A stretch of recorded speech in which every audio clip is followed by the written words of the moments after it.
We're truly happy you're here with us today. If you've ever felt invisible in a room full of people, this story was written for you. And if you'd like to tell us where in the world you're watching from, please do, in the comments. We'd love to know. There was a particular corner in the assembly hall of Whitmore-on-Sea that Violet had come to know the way a sailor knows a reef, by instinct, by repetition, and by the unspoken understanding that certain dangers are best navigated by staying close to the edge. The hall itself was not an unkind place. It smelled of beeswax and dried lavender and the faint salt carried in from the channel. And in the right light, when the candles were lit and the musicians were playing something slow enough to feel, it could have been described as beautiful. Violet had described it that way once in a letter she never sent to a cousin she barely knew. She had written about the chandelier, and the way the light fell across the wooden floor in long golden strips, and how the whole room shook gently when the bass notes of the cello vibrated through the walls. She had written it all down carefully, and then she had folded the letter into a book she was reading, and she had not finished the book. The letter was still there, somewhere. She had almost forgotten it. Almost. What Violet could not describe, at least not in writing and certainly not aloud, was the specific quality of invisibility she experienced each time she entered that room. It was not the dramatic invisibility of stories, the kind where a woman sweeps in unnoticed and then reveals herself to be secretly remarkable. It was quieter than that, more precise. It was the invisibility of being greeted warmly and then immediately forgotten, of being included in an invitation because excluding her would have required a conscious and therefore impolite effort, of standing 3 feet from a conversation and watching eyes move past her face as though her face were a wall. Pleasant enough, perhaps, but fundamentally unremarkable. She had learned over years that were not yet old but felt it in this particular way, to occupy that invisibility like a room of her own. She had learned to listen from it, and observe from it, and carry home from it small careful observations that she pressed between the pages of her thoughts like dried flowers, beautiful because preserved, but no longer capable of growing. The town of Whitmore-on-Sea was not cruel. That was perhaps the most important thing to understand about it, because it would have been easier if it had been. Cruelty at least had edges. Cruelty could be mapped. What Whitmore offered instead was a kind of reflexive social gravity, an unconscious pull toward the bright, the familiar, the socially legible. And Violet, who was none of those things in any obvious way, simply fell outside its orbit without anyone particularly intending it. She was polite and she was quiet and she was observant, and in another context, a different town, a different century perhaps, those qualities might have been described as depth. In Whitmore, in the year 1908, they were more often described as nothing at all. She was the girl who was always there, and being always there she had become, in the most thorough and unmalicious way, invisible. What does it cost a person over time to be consistently overlooked? Not out of malice, but out of something almost worse. Indifference?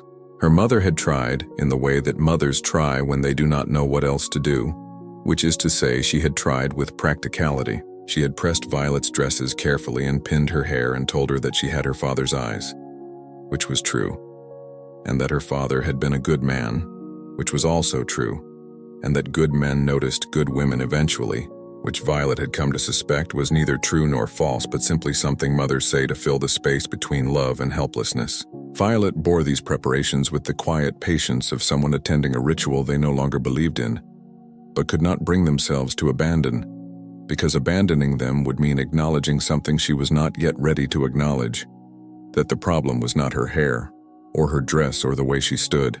She already knew what the problem was. She simply had not yet decided what to do about it. And then, on a Tuesday in early October, when the wind off the channel had turned cold enough to mean it, and the assembly hall was warming itself against that cold with music and candlelight, and the collective self-importance of 37 people who believed Whitmore-on-Sea to be the center of the relevant universe, a carriage arrived on the high road that Violet could see from the window. She watched it, from her corner. She always watched things from her corner. And the figure that stepped out of that carriage was tall and dark-haired and moved with the particular unhurried deliberateness of a man who had never once had to hurry for anyone. Violet watched him for exactly 4 seconds. Then she looked away. But something, some small unnamed thing, did not. The evening had barely begun, and already something in Whitmore had shifted. Her name, when spoken aloud in Whitmore, was almost always preceded by another name. People rarely said Violet without first saying Cecily, the way one rarely mentions a footnote without first establishing the text it annotates. Cecily Voss was 25, 3 years older than Violet, and by every measurable standard the town of Whitmore possessed, everything that Violet was not, or at least everything Whitmore had been trained to recognize as something.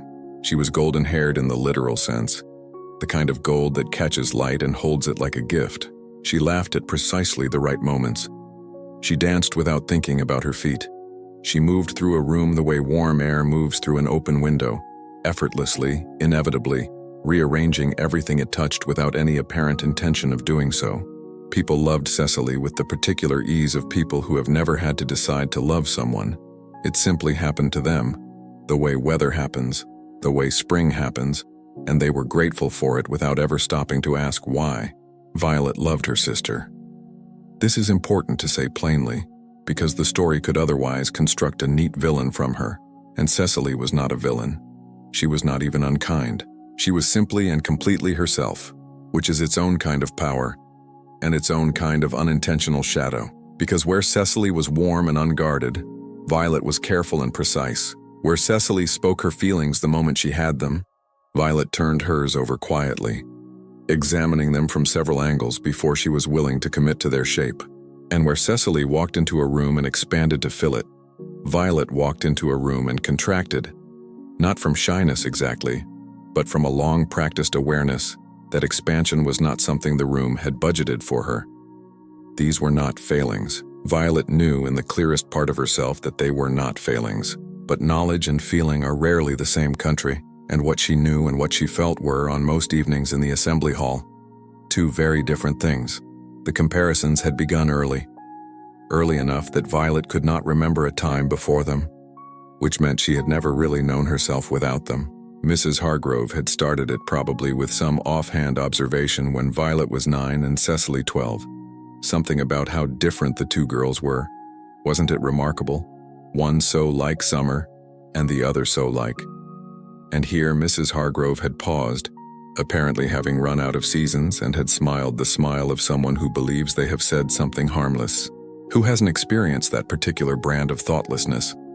The comparison offered not as cruelty, but as observation, as though a person were a piece of weather, rather than a human being with ears and a memory that works exactly as designed.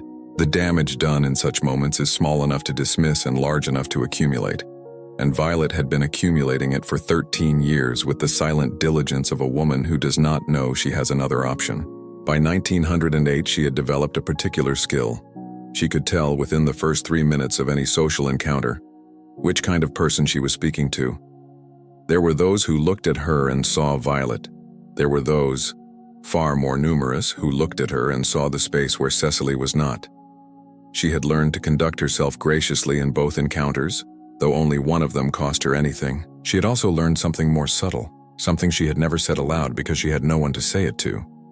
That being consistently compared to someone more admired does not simply make you feel lesser. It makes you begin to study yourself with a stranger's eyes, critical, evaluating, looking for the deficiencies that everyone else seems to see so easily. And that stranger's gaze, once acquired, is very difficult to put down. She had not put it down. Not yet.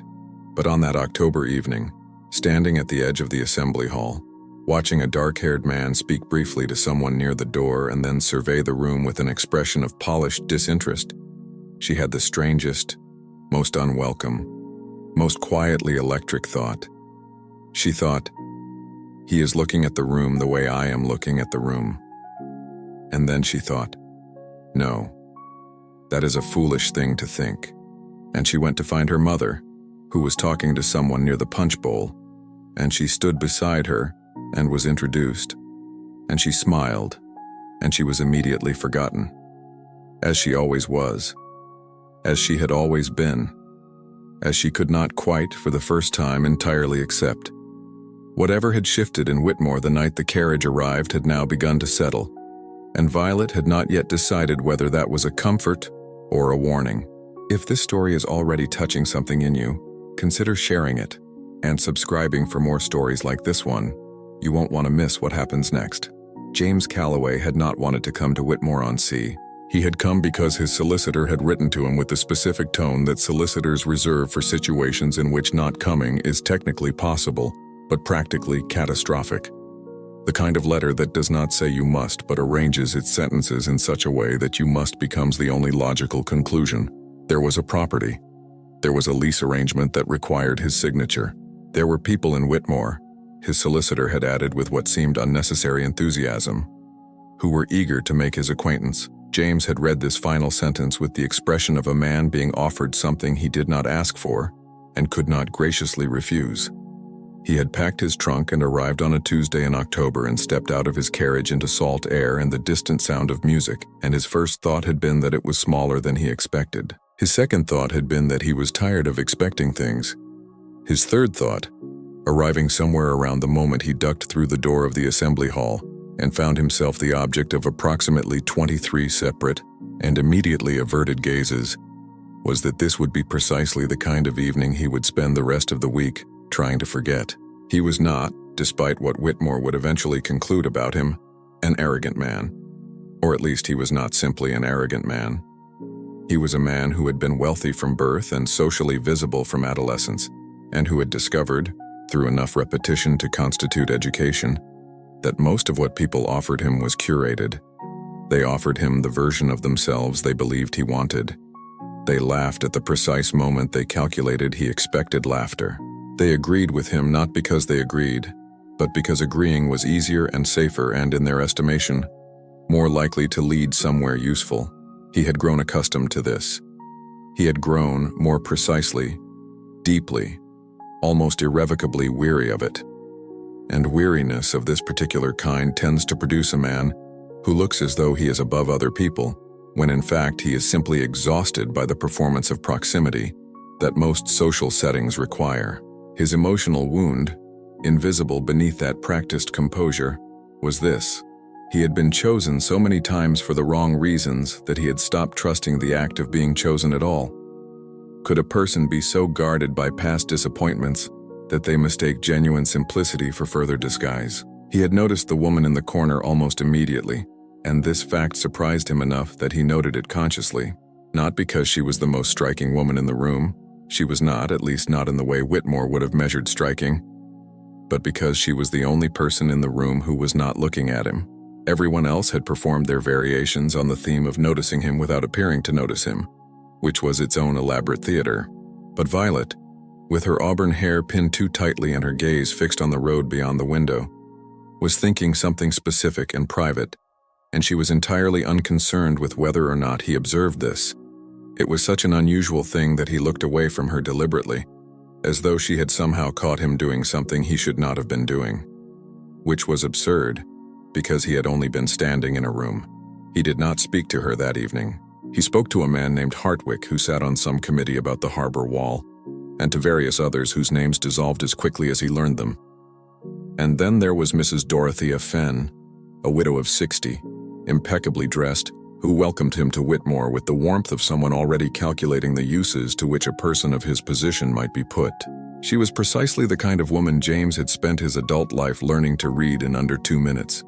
Socially precise, carefully gracious, and operating at all times with intentions she would never name aloud. Her outward manner suggested a pillar of the community. Her eyes suggested something considerably more strategic.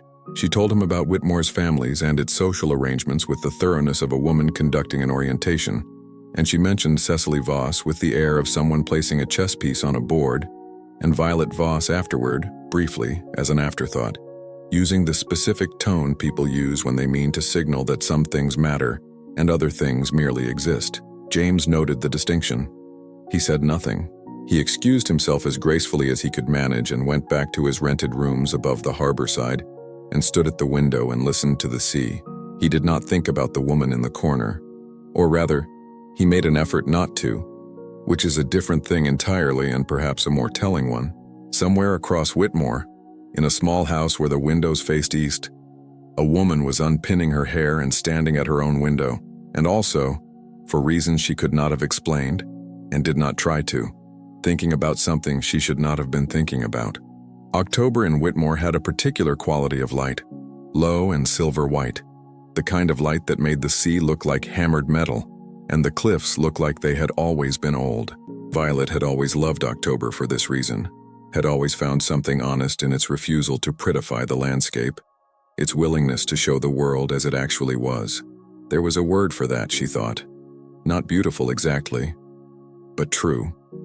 She had spent a long time being suspicious of beauty that was not also true, which perhaps explained something about her relationship with Whitmore's social season, which was relentlessly beautiful and not always terribly honest. The morning after the assembly, her mother had spoken about James Calloway over breakfast with the careful precision of a woman who has been thinking about something since before she went to sleep and is now attempting to present it as a casual observation. She had mentioned his family. She had mentioned his estate. She had mentioned, with the particular softness of someone deploying a weapon they believed to be a gift, that Cecily had danced twice in his vicinity and that he had appeared to watch. Violet had buttered her toast and agreed that this was interesting and asked whether there was more tea. Her mother had looked at her with the expression she always wore when Violet declined to be managed, a compound of love and bafflement and a faint, exhausted grief, and had poured the tea and said nothing more about it. The comparisons had sharpened in recent years, sharpened the way a stone sharpens a blade, slowly, through repetition, each pass leaving a finer and more precise edge. People meant well, which Violet had long ago accepted as neither excuse nor comfort, simply fact. People compared her to Cecily the way they compared October to June. Not unkindly, but with a clear, implicit preference, and a slight bewilderment that October did not seem to understand this preference and adjust accordingly. She was regularly described as the quiet one, the clever one, the serious one, as though those were smaller words, consolation prize words, the words you use when you cannot quite say the word you mean, which was less. The invisibility she had worn for so long had a companion word, and that word was comparison, and together they had constructed around her a kind of glass room, transparent, airless, and very difficult to break from the inside. Is it possible to spend so many years being someone else's footnote that you begin to believe the footnote is the entirety of your text? She had held that word, less, for a long time without naming it. She had carried it the way people carry small injuries that are not serious enough to treat, but persistent enough to shape the way they walk. And it had shaped her walking. It had shaped the way she entered rooms and the way she left them. And it had shaped the way she held herself in conversation. And it had shaped, though this was the thing she least wanted to admit, the way she sometimes looked at Cecily, who was golden and laughing and entirely unaware of the shadow she cast. Because you cannot be aware of a shadow you do not know you make. But something was different this October. She could not have said precisely what, because the thing that was different was still forming, still becoming itself, still finding its shape in the half-lit space between what she had always accepted and what she was beginning, very quietly, to refuse. It had something to do with the window she had been watching when the carriage arrived. It had something to do with the way the man inside it had stepped out without looking around to see who was watching, as though being watched had become so constant as to have lost meaning entirely, which was its own kind of loneliness, she thought. Different from hers, but possibly adjacent. What she could not know in that silver October light was that on the other side of Whitmore, a decision was being made that would put her specifically, her name, her reputation, directly in the path of something she was not prepared for.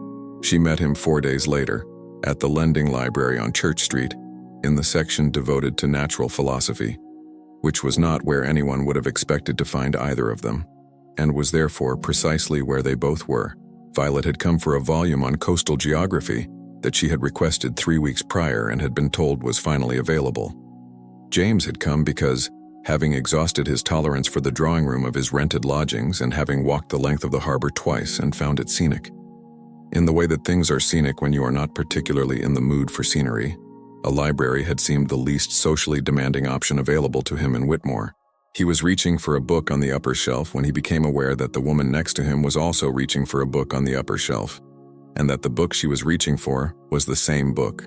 As social situations go, It was not the most elegant of introductions. It was, in fact, the kind of situation that produces a moment of slightly absurd stillness, in which two people look at each other, and then at their respective hands, and then at each other again. And the whole thing has the quality of a scene in a moderately undignified stage comedy. Who hasn't, at some crucial juncture, reached for the one thing also being reached for by the one person they were not prepared to encounter? He said. She would reconstruct this later with considerable attention to accuracy, that he supposed she was also interested in coastal sediment formations. She said, without quite meaning to be ironic but finding herself unable to help it, that she was startled anyone else in Whitmore was. The irony landed. She could see it land, and something shifted in his face. Not warmth exactly. Not yet. But the specific quality of attention that a person gives something they did not expect to be interesting and have discovered, against their inclinations, to be so. He asked her name. She gave it. Violet Voss. She watched his expression and saw, in the half-second before he rearranged it, that he recognized it. From Mrs. Fenn, probably, filed somewhere under the category of not Cecily. She saw him recognize that she had seen this. And then something interesting happened. He did not pretend. He did not smooth the recognition over with a practiced smile. He simply looked at her, directly, with the expression of someone who has been caught being human and has decided, on balance, that there are worse things to be caught being. They spoke for 20 minutes. Or rather, they exchanged information and observation and, increasingly, a certain tentative willingness to be slightly more honest than was strictly required in Whitmore in the autumn of 1908. Violet told him about the cliffs north of the town, where the sediment layers were visible in cross-section like the pages of a book the sea had been reading for 10,000 years. He told her about the northern estate in a way that suggested he found it less of a gift than the world supposed. She did not offer sympathy because she did not think he wanted it, and because she had an instinct, not yet reliable, not yet tested, that what he wanted was for someone to simply let the thing he had said be true without rushing to correct it or comfort it. So she let it be true, and he looked at her with that particular expression again, the one that meant, "I did not expect this." He borrowed the book. She let him, because she found she could not decide how she felt about that, and she had learned long ago that decisions made in states of pleasant uncertainty tend to be worth examining more carefully than decisions made in states of clarity.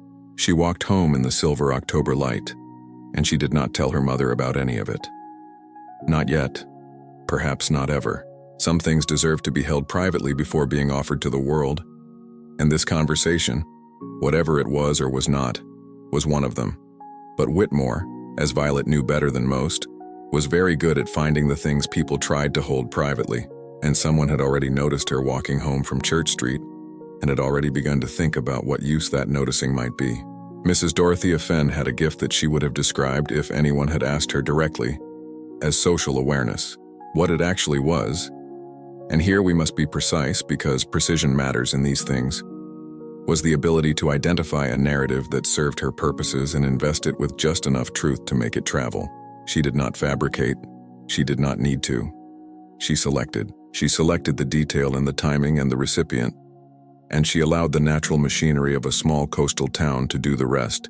And by the time the narrative had made its 3 or 4 necessary stops, it bore her fingerprints on nothing and her intention on everything. Her real intention always was the preservation of an order, a careful social architecture in which certain women rose and others remained decorative, predictable, contained. Violet Voss, with her quiet intelligence and her unchained opinions, and her habit of saying true things at inconvenient moments, had always represented a small but genuine disruption to that architecture. The narrative Mrs. Fenn selected in this instance was not complicated. It was simply this: that Violet had been seen in a state of considerable intimacy with Mr. James Calloway on Church Street, in the lending library, at an hour when a respectable young woman had no particular reason to be there. This was, of course, almost entirely untrue in the way that the most effective rumors are almost entirely untrue, constructed around a factual center that makes them difficult to dismiss, wrapped in implication that makes them impossible to prove. Violet had been at the library. James had been at the library. They had spoken. These things were true. The rest, the intimacy, the impropriety, the suggestion that Violet had contrived the encounter in some calculated bid for his attention. These things were not. But they moved through Whitmore with the particular speed that rumors achieve when they confirm something people already wanted to believe. What does it do to a person to watch a version of themselves, distorted, unrecognizable, and yet somehow accepted as true, move through the world faster than they can follow?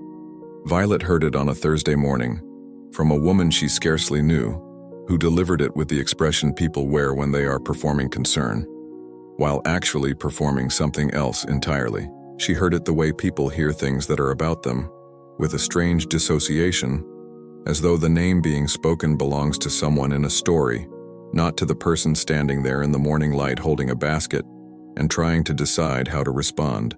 She said very calmly that what she had done was borrow a book, which was what libraries were for. The woman nodded in a way that communicated she had heard this, but did not find it sufficiently explanatory. Violet went home. She set down her basket. She sat in the kitchen for a long time.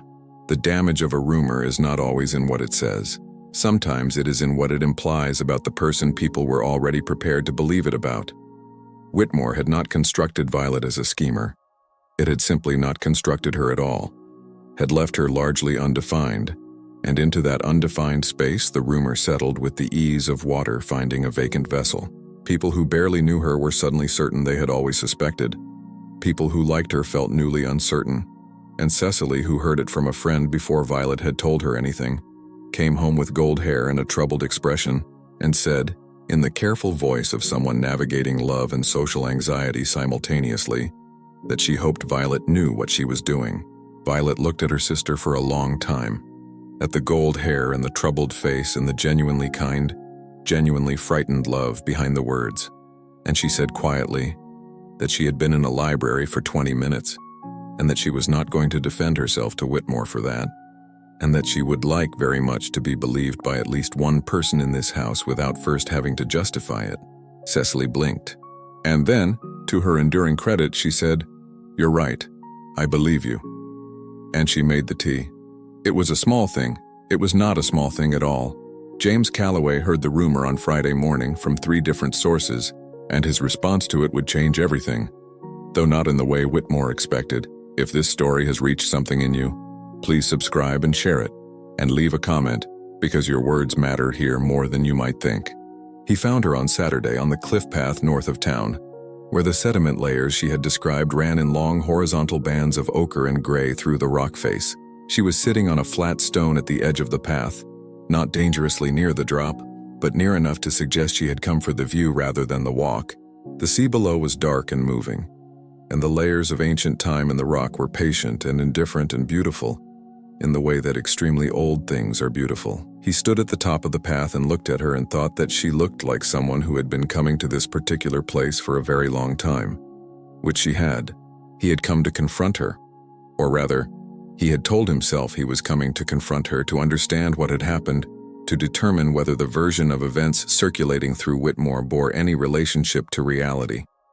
He had framed it in his own mind as due diligence, which told you something about what he was still protecting himself from. But when he actually stood there and looked at her sitting on her flat stone with her face turned toward the sea, the confrontation he had prepared dissolved before it could be deployed, because she looked like a person who had already considered every version of what he might say to her, and had decided in advance that she was not interested in justifying herself to one more person who had already formed an opinion about her. She looked like someone who was tired in the specific way that comes not from sleeplessness but from years of being a story people told about a person rather than the person herself. He sat beside her, eventually, not close, but not distant, and she said, still looking at the sea, that she supposed he had heard the version Mrs. Fenn was distributing. He said that he had heard several versions, and that they had the common feature of becoming more dramatic with each retelling, as rumors tend to do. Is it possible that the person who sees us most clearly is the one who arrives already half convinced they won't be able to? And then he said something that surprised them both. He said that he was sorry. She turned to look at him. He said that he had, when first told, allowed himself a moment of doubt that he was not proud of. A half second in which he had wondered whether she had been in the library intentionally, strategically, with a specific aim in mind. He said this was his failing and not hers. He said that he had been the kind of person, for enough years, who expected performances from people, and that this had made him slow to trust the absence of one. His internal contradiction, that longing for something genuine paired with an inability to recognize it when it arrived, had almost cost him the one honest conversation he'd had in years. He said this plainly, without ornament. And she heard it. She told him the truth. She told him about the book and the shelf and the 20 minutes. And she told him about Mrs. Fenn and the way Whitmore's social gravity worked. And she told him about the previous Thursday morning, and the woman with the basket, and the expression that performed concern. She did not tell him about Cecily making tea because that was hers to keep. But she told him enough, and he listened in the way that very few people in Violet's life had managed to listen, without preparing his response while she was still speaking, without looking for the place where her story intersected with a story he already knew. He simply listened. His pride, that long, polished shield, sat quietly beside him on the cliff without being deployed. He told her, before he stood to leave, that he intended to make something clear to Whitmore. And here her voice had an edge she did not try to soften, that she did not need rescuing. He considered this. He said that he knew she did not need it, that what he intended was not for her benefit but for his own, that he was no longer willing to allow a lie to circulate in a town where he was living, particularly when the lie concerned a woman whose company he had found to be, on brief but convincing evidence, the least performative he had encountered in several years. She looked at the sea again. She did not smile, but something in her face moved, some small, careful thing, and the wind kept moving through her unpinned hair, and the old layers of time in the cliff were ochre and gray and patient as ever. What he did next, at a dinner he had not wanted to attend, would become the thing Whitmore talked about for years, and Violet would not be there to see it, which was perhaps exactly right. The dinner was at the Hartwick house, which was the largest private residence in Whitmore-on-Sea, and therefore the venue of choice for any event that needed to be witnessed by enough people to become permanent. Mrs. Fenn was present, seated with the ease of a woman entirely confident in the architecture she had built. Cecily was present in gold and cream, and was described afterward by at least 4 people as having looked particularly lovely. Violet was not present, having received the invitation and chosen with the specific freedom of a woman who has recently taken stock of how she spends her evenings, to stay home and read the coastal geography book she had eventually retrieved from the lending library, the same one that had started everything, with its photographs of sediment layers and its patient language about the way geological formations record the history of forces that are no longer visible, but whose effects are still very much in evidence. James attended, because he had committed to attending before he fully understood what the evening would cost him, and he was not a man who withdrew from commitments lightly. He was seated across from Mrs. Fenn, which was probably not an accident. The dinner proceeded through its courses and its conversations with the elaborate surface civility that Whitmore maintained so reliably, and somewhere between the fish and the roast, Mrs. Fenn, with the timing of a woman who has rehearsed her moments, introduced with apparent casualness a remark about the lending library on Church Street, and how interesting it was to wonder what young women of Violet Voss's particular position might be seeking there, in the company of newly arrived gentlemen at such unusual hours.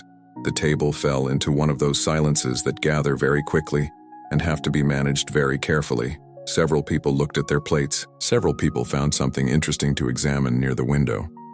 Mrs. Fenn looked at James with the expression of a woman presenting him with an invitation she expected him to accept, because everyone accepted her invitations, because everyone always had. He looked back at her with an expression she had not, in her considerable social career, previously encountered, the expression of a man who has decided, somewhere between the fish and the roast, that certain things are no longer acceptable to him. He said, with the particular quietness that carries better in a room than any volume, that what Miss Voss had been seeking in the lending library was a book on coastal geography, which she had requested 3 weeks prior, and that they had spoken for 20 minutes about the cliff formations north of town, and that he had found the conversation to be the most substantive he had enjoyed since arriving in Whitmore, and that he was grateful to her for it. The table processed this. Mrs. Fenn processed this. James picked up his fork and continued eating with the unhurried ease of a man who has said what needed to be said and sees no reason to underline it. There was a particular courage in that. Not the dramatic courage of speeches and declarations, but the quieter, more consequential courage of simply refusing to pretend, of naming the truth with precision, and then sitting still in it, without apology, without performance. His pride on this occasion had been placed entirely in service of someone else's dignity, and that, perhaps more than anything, was the thing Whitmore would remember. By Sunday morning, 3 different people had found occasion to mention to Violet, in tones carefully calibrated to suggest they had always known the rumor was nonsense, that James Calloway had set things straight in the most decisive possible way. Violet received each of these accounts with the expression she had practiced over years of social encounters: polite, composed, giving very little away. But after the 3rd account, she went to stand at her east-facing window, and she stood there for a long time. And what she thought about was not the dinner table declaration. What she thought about was the sediment layers in the cliff, the way they recorded everything that had pressed upon them. Every force and every tide laid down invisible bands of ochre and gray. She thought that perhaps she had been pressed upon for long enough. She thought that perhaps it was time to decide what she was made of. The decision she arrived at standing at that window was not the one Whitmore would have written for her, and it was not the one James Calloway was expecting. He called on her on Monday. It was the kind of October morning that had given up pretending to be autumn and was simply accepting that it was edging toward winter. Gray sky, white sea, a wind that meant business. She received him in the front room, which her mother had made every effort to arrange favorably in the 6 minutes between the sound of the gate and the sound of the door, and which Violet had entered with the composed expression of a woman who has already decided what she wants to say. She thanked him. She thanked him sincerely, and she meant it. The dinner table defense had been a real thing, and she was not too proud to acknowledge real things. But she watched his face as she thanked him, and she saw what she had perhaps been afraid she would see: a slight softening, a slight expectation, the expression of a man who has done something good and is, not unreasonably, waiting to find out what it means for whatever comes next. And she understood, with the clarity of a woman who had spent years being a footnote and was no longer willing to be one, that if she stepped toward him now, grateful, moved, relieved, she would be accepting a version of herself that had been rescued rather than recognized. And those were not the same thing. They were close enough to be confused for the same thing, and in that confusion lay a particular kind of trap. She had not come this far, through 13 years of comparisons and one very specific Tuesday in October, to mistake gratitude for dignity. She told him that she was glad he had spoken the truth because it was the truth, not because it was for her.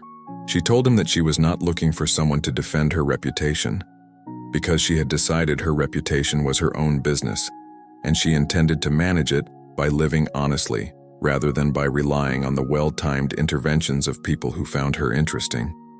She told him this without heat and without coldness, in the level voice of a woman who has rehearsed nothing, but has been thinking for long enough that the words come out already formed. She watched him listen. She watched the slight softening shift into something more awake, more attentive, the expression of a man encountering something he had not anticipated, in a direction he had not prepared for.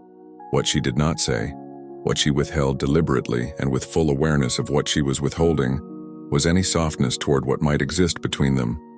Not because she did not feel it.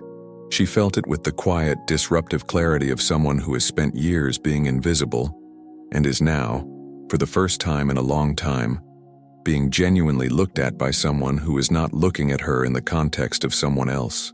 She felt it. She simply refused to hand it over as a reward for a dinner table moment, however well executed. She had given enough things away easily. She had agreed enough times to be grateful for whatever was offered, and whatever was offered had always been less than what she needed, and she had tried to reshape herself around the less, and it had not worked, because the problem had never been her shape. The problem had been accepting the offering without asking what she was worth. He stood at the door when he left, her mother's careful parlor behind him, the gray October morning in front of him, and he looked at her with the expression she was beginning to recognize. The one that meant something in him was being rearranged, slowly, against his habits in a direction he hadn't planned. He said that he understood, She had the impression he meant it. She held the door and said goodbye and watched him walk down the path, and then she closed the door and stood in the hallway and thought, "There. That is who I am. That is what I am made of." It was perhaps the first time she had thought those words without an unspoken comparison attached to them. The first time they had simply been true, without needing to be measured against anyone. She had no way of knowing that 3 days later he would come back, and that this time he would have something entirely different to offer. He came back on Thursday. The sky had cleared unexpectedly, to the kind of blue that October produces only once or twice, and that feels, when it appears, less like weather, and more like a statement. He came not in the morning, which would have been a social call, but in the afternoon, which was something else entirely. And he came not with flowers or with any of the conventional props of a conventional advance, but with the book, the coastal geography book from the lending library, which he had finished, and in which he had left a note at the passage about sediment layers, because he had thought of something she had said on the cliff, and had written it down, and had then decided, after considerable debate with himself, that she deserved to see it. She read the note standing in the doorway. It was not a declaration. It was a response. A genuine, considered response to something she had said about the way old geological formations record forces that are no longer visible. He had written that he thought people were like that too, that the forces that had shaped them were not always visible in the person they had become, but were present nonetheless, in the way they entered rooms, and the way they left them, and the way they listened, and the way they sometimes didn't. He wrote that he had not been listening for a long time to anything that wasn't a performance. He wrote that meeting her had reminded him that silence was not the same as emptiness.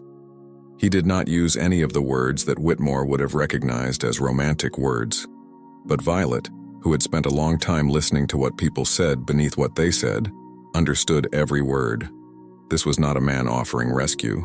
This was a man offering recognition. Conscious, deliberate, and arrived at through the slow and uncomfortable work of dismantling his own pride. She looked up from the note.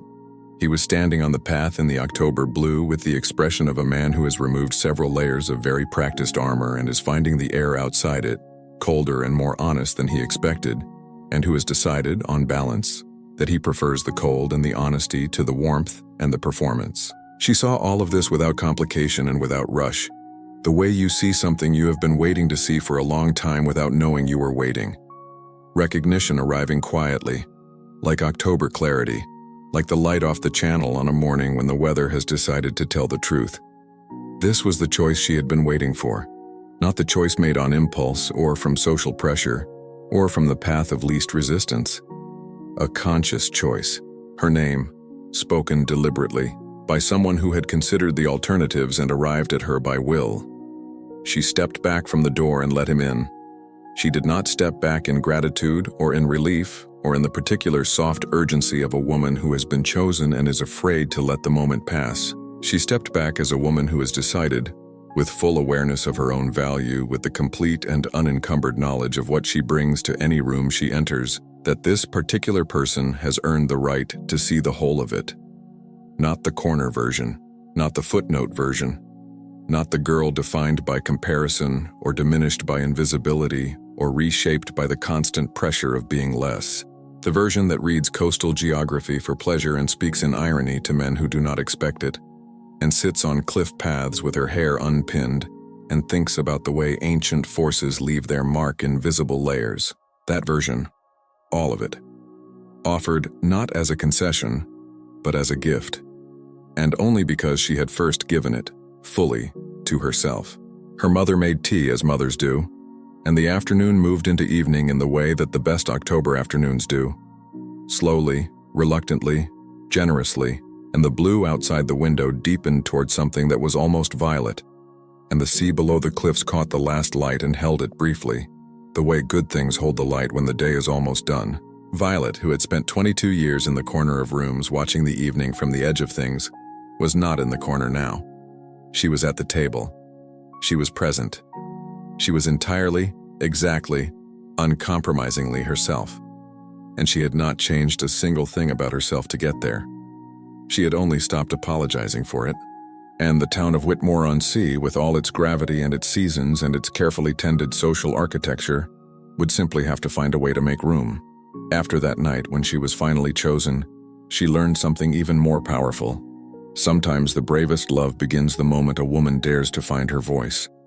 Live with purpose.